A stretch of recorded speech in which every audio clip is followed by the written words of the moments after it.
Governments can support sound banking sector development by addressing the basics first.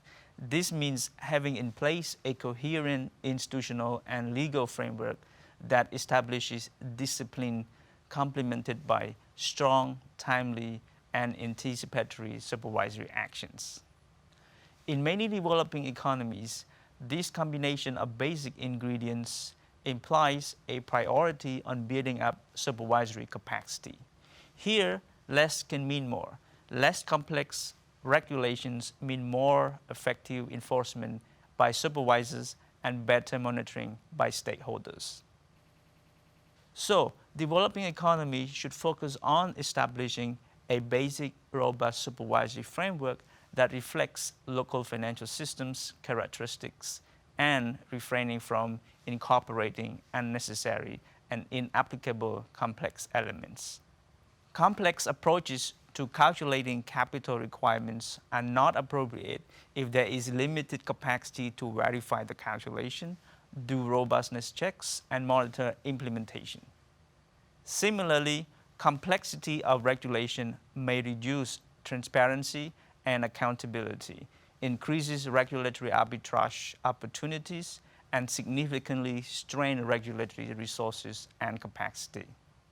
The competition should take place through a healthy entry of well-capitalized banks and timely exit of insolvent ones. With good regulation and supervision, bank competition can have improved efficiency and enhance access to financial services without necessarily undermining systemic stability. Rather than restricting competition, it is necessary to address distorted competition, improve the flow of information, and strengthen the contractual environment. There are potential externalities associated with risk-taking, especially for large banks. Banks often do not bear the full risk of their portfolios. When a large bank makes risky investments that pay off, banks reap the profits. But when such gambles fail, the bank may not bear the full cost. For example, bailouts of troubled banks spread the cost of failed bets broadly among others in society who had no connection to the original risky investment decision. The potential cascading events can be a reason for the regulator to intervene by imposing speed limits on risk-taking by banks.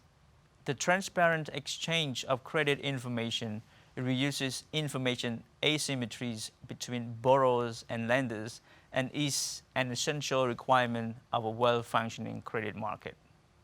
Information sharing in credit markets acts as a public good that improves credit market efficiency, access to finance, and financial stability. However, information sharing among private lenders may not arise naturally because for an individual commercial bank, proprietary credit information is valuable to their business. That is where regulators can jump in. The benefits of credit reporting for financial access and stability are greatest when participation is as wide as possible and includes banks as well as non-bank financial institutions.